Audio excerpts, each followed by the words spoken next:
So for this question, the wording's a bit weird, but basically what it's asking, or what it's saying, is that there's a meteoroid here, and the distance between the meteoroid and the Earth at this point is basically infinite for the purposes of this equation. So you don't even consider the potential gravity from this point. And it's detected over here from the Earth with the radius RE. So it's saying that moving along a straight line that, if extended, would pass at a distance 3RE from the center of the Earth. So if Earth's gravity did not affect this, it would pass at a distance 3RE from the surface, or 2RE from the surface, 3RE from the center of the Earth. And then it says, what minimum speed must the meteoroid have if the Earth's gravitation is not to deflect the meteoroid to make it strike the Earth?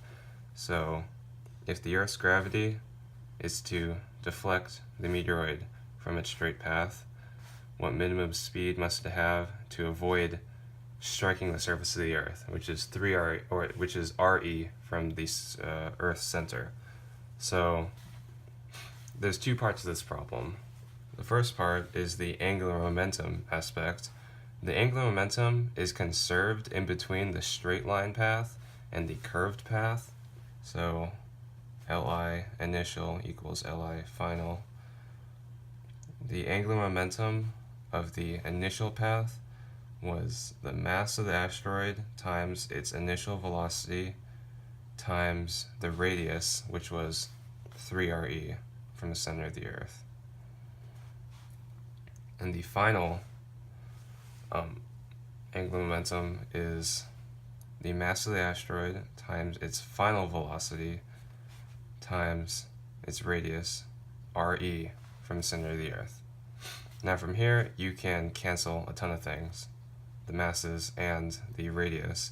You're just left with the relationship between the initial velocity and the final velocity. 3 initial velocity times initial velocity equals the final velocity. Now, the second part is the energy of conservation aspect. Energy is conserved throughout this entire equation, so the initial energy equals the final energy. And the initial energy is only the kinetic energy, because Earth's gravity doesn't really affect it at this point.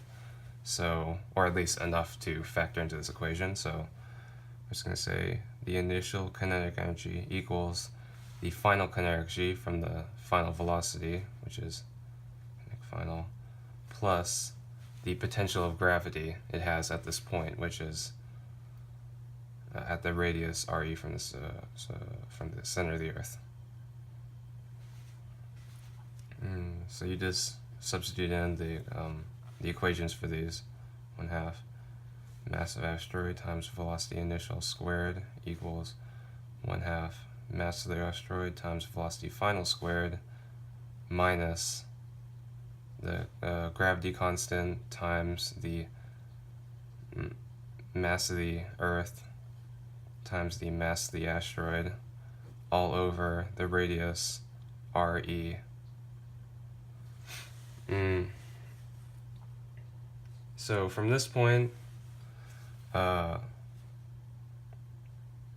can actually substitute in 3 of VI equals VF for this in order to get the initial velocity, because that's all you care about for this equation, the initial velocity that is required to not strike the surface.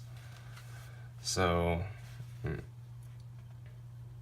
you do that, then 1/2 mVI squared equals 1/2 m3VI squared minus g MEM over RE. Also, you can actually cancel the mass of the asteroid. It makes it a lot easier. So you solve this out for VI, and then you'll get your answer, basically. So 1/2 VI squared minus 1/2 9vi squared equals negative GME over RE. Multiply everything by 2, you'll get negative 8vi squared equals negative 2GME over RE. Vi squared equals GME over 4RE.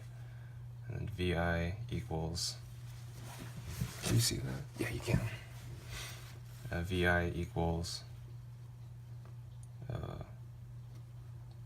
the quantity of GME over 4RE to the power of 1/2, or square rooted. And that's your answer.